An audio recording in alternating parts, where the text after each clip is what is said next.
Happy new year! Hope নতুন বছর সবার খুব ভালো কাটছে।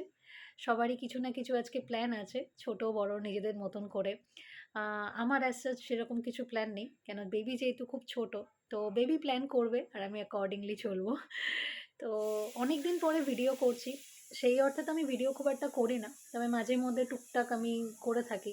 আগে যারা মানে দেখেছো। তো মানে সেরকমভাবে সময় হয়ে ওঠে না।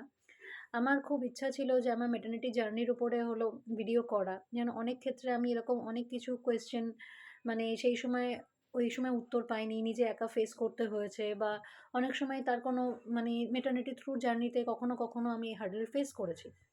তো আমার মনে হয়েছে যে আমার জার্নিটাকে আমি অবশ্যই তোমাদের সামনে তুলে ধরবো। যে জায়গা থেকে হয়তো তোমাদের কোনো জায়গা থেকে হয়তো হেল্প হবে। আ ইচ্ছা আছে বা জানি না কবে সেটা করব। কেন এখনো পর্যন্ত আমি নিজের জন্য মি টাইম পাওয়া সম্ভব না। সেটা খুব স্বাভাবিক। তার কারণ অফিস জয়েন করেছি 1 মান্থ হলো। তো বাড়ির রুটিনের সাথে এখন অফিস রুটিন দুটোকে একসাথে মার্জ করে চলাটা স্বাভাবিকভাবে এখন একটু সমস্যা হবেই। তো আস্তে, আস্তে আশা করি এগুলো ঠিক হবে। যত বেবি বড় হবে তত আমার জায়গাগুলো আরও কনফিডেন্ট বাড়বে। 2023 এ আমি কনসিভ করি। তো 2024 তে আমার বেবি হয়। তো এই দুটো বছর আমার জীবনে সম্পূর্ণ ডিফারেন্ট ছিল। তো ১ম এ প্রেগন্যান্সির জার্নি ছিল, তারপরে পোস্ট পার্টাম ডিপ্রেশন, এখন হচ্ছে বেবি সলিড ইন্ট্রোডাকশন। এরকম লেভেল আপ হতেই থাকবে। অ্যান্ড আমিও আস্তে, আস্তে শিখব। আর যেটা আমি শিখব ডেফিনিটলি আমি চাইবো যে যারা এই ব্যাপারে কিছু কোয়েরিজ আছে, তো সেক্ষেত্রে আমি যেটা ফেস করেছি অবশ্যই তাদেরকে যদি কোনো জায়গা থেকে হেল্প হয়। তো ইনিশিয়ালি আমি এটাই বলব যে নতুন বছরে যেটাই আসুক না কেন, যেটা আমি আমার পাস্ট ২ বছরে শিখেছি, সেটাকে অ্যাকসেপ্ট করে নিতে হবে। সেটা পজিটিভ হোক, নেগেটিভ হোক, যেটাই হোক না কেন, অ্যাকসেপ্ট করে নেওয়াটাই সবথেকে বেস্ট ওয়ে। কেন যতক্ষণ তুমি ওটা অ্যাকসেপ্ট করতে পারবে না, ততক্ষণ ওটা তোমাকে আরো বেশি স্ট্রেস দেবে এবং সেটাতে আরো বেশি তুমি মানে ভুল ডিসিশন নেওয়া বা সেটা আরো পাজল করে দেয়। তো আমি করিনি তা না। আমি নিজে খুব অ্যাংজাইটিতে ভুগি। আর পোস্টপার্টাম ডিপ্রেশন আমার জন্য আরো ভয়ঙ্কর হয়ে উঠেছিল। তার কারণ যেহেতু আমি বেশিরভাগটা সময় অফিসে কাটাতাম, বাড়িতে খুব কম টাইম কাটিয়েছি। তো ম্যাটারনিটি লিভের পরে আমি যখন বাড়ি থাকতাম, আ আমার লাম্বার স্পন্ডিলাইটিসের জন্য একটু আগে থেকে আমাকে লিভটা নিতে হয়েছে। তো ব্যাক পেইন তো প্রচণ্ড হতো। তার সাথে, সাথে দেখতাম সবাই যখন অফিসে যাচ্ছে, আমি বাড়িতে বসে রয়েছি। তো এগুলো একটা অদ্ভুত মানে সিচুয়েশন আমার ভেতরে তৈরি হতো যে আমি সবসময় পিছিয়ে যাচ্ছি, এরপরে কি হবে? এরকম চলতো।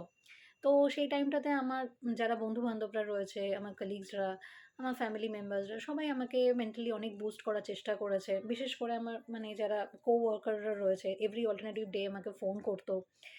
হালচাল পুছনে কে লিয়ে।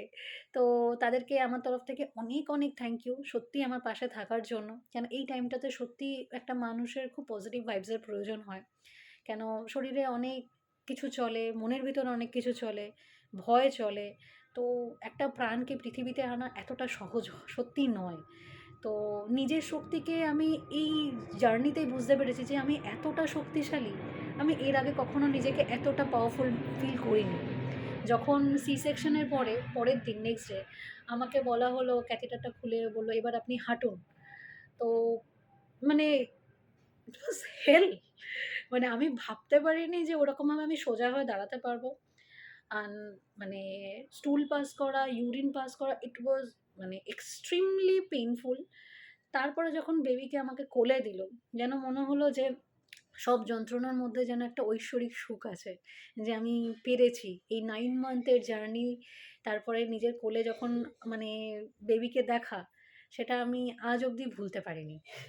তো অবশ্যই সেটা আমার জন্য খুব মেমোরেবল। আমি থ্রু মানে হয়তো স্টিল মাই লাস্ট ব্রেথ আমি মানে কোনোদিন ভুলতে পারবো না এই অনুভূতিটাকে।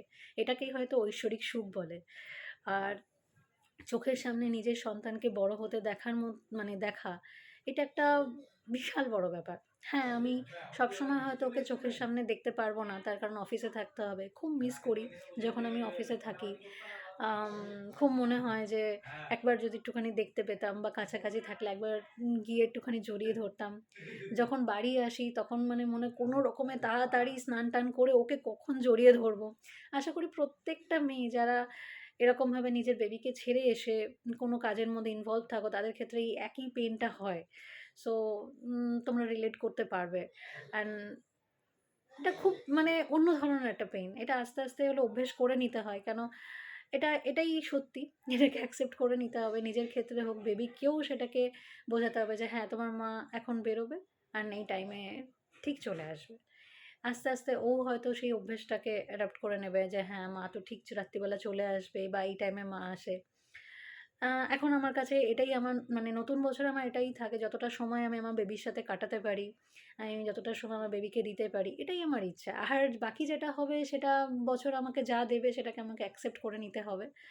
আম আর পুরোপুরি লার্নিং মেন্টালিটিতে রয়েছি। কেন 2023 তে যখন আমি প্রেগন্যান্ট ছিলাম, এরকম বহু অ্যাডভাইস এসেছে যেটা কিছুটা আমাকে ভয় পাইয়ে দিয়েছে, কিছুটা আমাকে নার্ভাস করে দিয়েছে, আবার কিছুটা খুব পজিটিভ ছিল যেটা আমি অ্যাপ্লাই করে অনেক মানে হেলথ বেনিফিটও হয়েছে, বাচ্চার ক্ষেত্রেও সেটা পজিটিভ ছিল। দেখো, সব অ্যাডভাইস তুমি নেবে এরকম পসিবল না, সব অ্যাডভাইস নেওয়া না। যেটা তোমার মনে হবে যে মানে হ্যাঁ, এটার ভেতরে লজিক আছে, সেটাকেই নেও।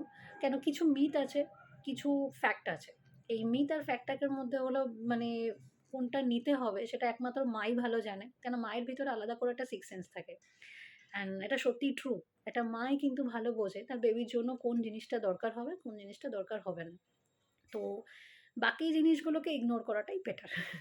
কেন কিছু কিছু জিনিস যেগুলো থাকে সবাই কম বেশি ফেস করেছো, যেটা হয়তো ডাক্তার একরকম বলেছে, বাড়ির লোক হয়তো একরকম বলছে। তো সেক্ষেত্রে দুটো জিনিসের মধ্যে কোনটা চুজ করবে, এই জিনিসটা ডিসাইড করাটা খুব টাফ হয়ে যায়। তো যারা নিউ মম হচ্ছ বা যারা অলরেডি এই জার্নিটার ভিতরে আমার মতন সেম জার্নিতে রয়েছো, তো সবসময় নিজের মনকে প্রশ্ন করাটা ভালো। তো এতে অনেক বেটার হয়। তুমি যেটা চুজ করবে তোমার বেবির জন্য সেটা পজিটিভই হবে এবং ভালো হবে। অ্যান্ড ট্রাস্ট মি, ভুল সব মানুষ মাত্র হয়। এমন কোনো ভুল তোমার হাত দিয়ে হবে না যে ভুলটা তোমার মানে গিল্ট ট্রিপে নিয়ে যাবে, হ্যাঁ তোমার জন্য এত বড় ক্ষতি হলো। কেন তোমাকে হতেই দেবে না। অ্যান্ড আরেকটা জিনিস যেটা আমি বলব, যেটা আমি মানে অনেকের ভেতরে এই জিনিসটা দেখেছি যে আম মানে স্ট্রেসে অনেক সময় যাদের ব্রেস্ট ফিডিং করানো বা এই ধরনের জিনিসগুলোতে খুব প্রবলেম হয় বা অনেক সময় ফর্মুলা মিল্কের ট্র্যাপে পড়ে যায়। তো আমি পুরো জার্নিটা ইচ্ছা আছে যে একটা ভ্লগ করে আস্তে আস্তে যেগুলো যেগুলো আমি ফেস করেছি বা যেগুলো যেগুলো আমার মনে হয়েছে যে এই মানে ট্রিকগুলো করলে হয়তো সেই জিনিসটা ঠিক হবে, তো হয়তো তোমাদের জন্য হেল্পফুল হতে পারে। তো আমার ইচ্ছা আছে যে একটা ছোট ছোট ভিডিওর মাধ্যমে আমার নিজের এক্সপিরিয়েন্সটা শেয়ার করার, জানি না পারবো কিনা। তোমরা যদি বলো তাহলে অবশ্যই আমি সেই জিনিসগুলোকে অবশ্যই তোমাদের সামনে শেয়ার করবো। অ্যান্ড মানে অনেক সময় জিনিসটা হয় যে স্ট্রেসের জন্য ব্রেস্ট মিল্ক কমে যাচ্ছে, তোমরা ফর্মুলা মিল্ক বাচ্চাকে দিয়ে দিচ্ছ, বাট ট্রাস্ট মি এগুলোর ফর্মুলা মিল্ক আর ট্র্যাপের মধ্যেই পড়বে না। বাচ্চার জন্য ব্রেস্ট ফিডিং ইজ মাস্ট। একদম 6 মান্থ অবধি তো ভালোভাবে করাবে। অ্যান্ড ব্রেস্ট ফিডিংয়ের জন্য যদি কোনো রকম হার্ডেল হয়, কোনো রকম প্রবলেম হয়, তো সেক্ষেত্রে আমাদের শহরে অনেক ভালো ভালো ল্যাকটেশন কনসালটেন্ট আছে যারা তোমাকে হেল্প করতে পারে, বা ডক্টরস রয়েছে যারা তোমাকে হেল্প করতে পারে। তো অলওয়েজ টেক দেয়ার অ্যাডভাইস, মানে তারা তোমাকে কী সাজেস্ট করছে সেটা নেওয়ার চেষ্টা করো। অনেক রকম মানে ব্রেস্ট পাম্প রয়েছে, সেগুলোকে নাও, মানে যাতে তোমার বেবি যাতে প্রপার মিল্ক পেতে পারে। তো অনেক রকম ট্রিক আছে বেবিকে নিজের ব্রেস্ট মিল্ক দেওয়ার জন্য। তো একদমই ফর্মুলা মিল্ক ইউজ করা উচিত নয়, এটা আমি অবশ্যই এটা সবাইকেই বলবো। এটা মানে সেক্ষেত্রে অনেক সময় এরকম হয় বেবি ঘুমাচ্ছে না, তোমাকে হয়তো মানে মানে তোমার কনফিডেন্স গিরানোর জন্য বেবি প্রপারলি মিল্ক পাচ্ছে না, বেবি ঘুম হচ্ছে না, তুমি মানে একটুখানি হলো ন্যানগুলো খাই দাও বা ল্যাক্টোজেন খাই দাও, হোয়াটএভার। তো একদমই এই মানে এর মধ্যে ট্র্যাপের মধ্যে পড়ো না, কেন এতে ধীরে ধীরে হলো ব্রেস্ট মিল্ক আরও কমে যায়, এতে আরও সমস্যা হয়, আস্তে আস্তে বেবি পুরো ফর্মুলা মিল্কের মধ্যে ঢুকে যায়। তো এরকম ছোট ছোট অনেক জিনিস আছে যেগুলো আমি অ্যাপ্লাই করেছি, যেগুলোতে দেখেছি যে হ্যাঁ, এগুলো আমার বেবি কমপ্লিটলি এক্সক্লুসিভলি ব্রেস্ট ফিডিংয়ের মধ্যে ছিল। তো কোনোভাবে আমি বাইরের কোনো মানে ফিডিং করাইনি, একবারের জন্যও নয়। তবে হ্যাঁ, আমার baby 5 month 5 months 5 month and half breast ফিডিংয়ে ছিল, তারপর আমি অফিস জয়েন করি। কেন আমাকে একটু আগে থেকে লিভ নিতে হয়েছিল, আমার যেহেতু ব্যাক পেনটা প্রচণ্ড বেড়ে গেছিলো, যেহেতু আমার লাম্বার স্পন্ডিলাইটিস আছে প্রোলং সিটিংয়ের জন্য। তো ওটা আমাকে খুব পেইনফুল, মানে এতটা ট্রাভেল করে আমি যেতে পারছিলাম না। তো তাই জন্য আমাকে আগে থেকে ছুটি নিতে হয়েছিল। আর বেবি রেডি ছিল। তাই জন্যই আমাকে হলো 5.5 মান্থ পরে আমি দুটো ফিড ওকে হলো ফর্মুলা মিল্ক দিতাম, বাকি আমি পুরোটাই হচ্ছিলো ব্রেস্ট ফিডিংয়ের মধ্যেই রেখেছিলাম। এখন টিল ডেট ও এখনও ব্রেস্ট ফিডিংয়েই রয়েছে, প্লাস ও সলিড ইন্ট্রোডিউস করানো হচ্ছে। এছাড়া এরকম বহু জিনিস আছে যেগুলো অনেক মিথ আছে, যেগুলো হয়তো মানে বাস্তবের সাথে কোনো মিল নেই।